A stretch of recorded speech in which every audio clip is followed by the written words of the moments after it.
ধর্ষণ বিরোধী বিল পাশ থেকে মহিলাদের নাইট ডিউটি, তীব্র আক্রমণ অভিনেত্রী স্বস্তিকা মুখোপাধ্যায়ের। বাড়ি থেকে কোন সময় বেরোবো, কোন সময় কাজ করব সেটাও কি রাজ্য সরকার ঠিক করে দেবে? আক্রমণ স্বস্তিকা মুখোপাধ্যায়ের।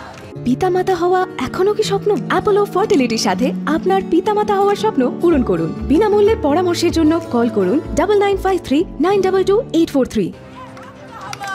आजादी हमें नहीं चलाओ, आजादी मेरी माँ से कहना, आजादी मेरी कब्र पे लिखना, आजादी मेरी आजादी इन रेप रिश्तों से, आजादी इन रेप कल्चर से, आजादी तेरी आजादी में ऐसे रहेंगे, आजादी ये हक हमारी, आजादी हमें नहीं चलाओ, आजादी मेरी माँ। এখানে তো একজন মানুষ তো ইনভলভড নয় বা একজন অমানুষ তো ইনভলভড নয়, এটা তো পরিকল্পিত।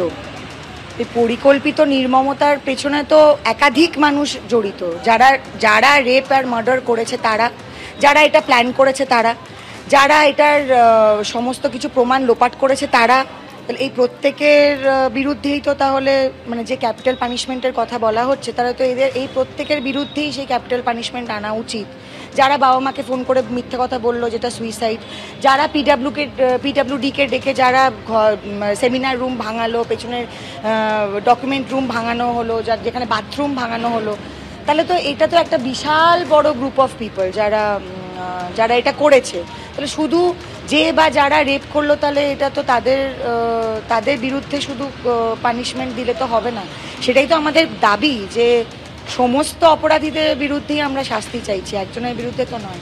12 ঘন্টার পরে কি তাহলে আমরা বাড়ি থেকে বেরোবো না? বা কোন 12 ঘন্টা? এটা কি সকাল 6টা থেকে 6টা, নাকি সকাল 10টা থেকে রাত্রির 10টা, না দুপুর 2টো থেকে রাত্রির 2টো? আর যদি রাত্রির বেলা কোনো শরীর খারাপ করে আমাকে যদি বেরোতে হয় একা, তাহলে আমি কিভাবে আমার সিকিউরিটিটা আমাকে সরকার বা আমার রাজ্য কিভাবে প্রোভাইড করবে? আর কোন 12 ঘন্টাটা আমি তো বুঝতে পারছি না। মানে টাইমিংটাও কি সরকার আমাদের বলে দেবে যে কোন সময় আমরা বাড়ি থেকে বেরোবো বা বেরোবো না, বা কাজ করবো বা করবো না? 22 ঘন্টা বসিয়ে রাখলো। যে ডাক্তাররা এতদিন ধরে লড়ছে তাদেরকে 22 ঘন্টা বসে থাকতে হলো একটা চিঠি জমা দিয়ে মানে কথা শোনার জন্য। কিন্তু সিপি তো এটাও বলেছেন, যেটা আমি কিঞ্জলের কাছ থেকেও শুনলাম, যে উনি খুবই স্যাটিসফাইড, ওনার নিজের কাজে উনি খুবই স্যাটিসফাইড। তো এটার পর তো আরও জোরে চিৎকার করা ছাড়া তো আর মনে হয় না আমাদের জনসাধারণের কাছে কোনো উপায় আছে।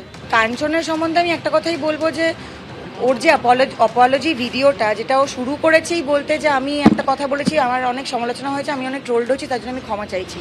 সমালোচনা ট্রোল না হলে কি ক্ষমা চাইতো না? ক্ষমাটা তো ভেতর থেকে আসার কথা। আমাকে কেউ ফোন করে বলবে তুই ভুল করেছিস, ক্ষমা চা, তারপরে আমি চাইবো? বা আমাকে সারা সোশ্যাল মিডিয়া জুড়ে আমাকে লোকে গালাগাল দেবে, তারপরে আমি ক্ষমা চাইবো? মানে কতবার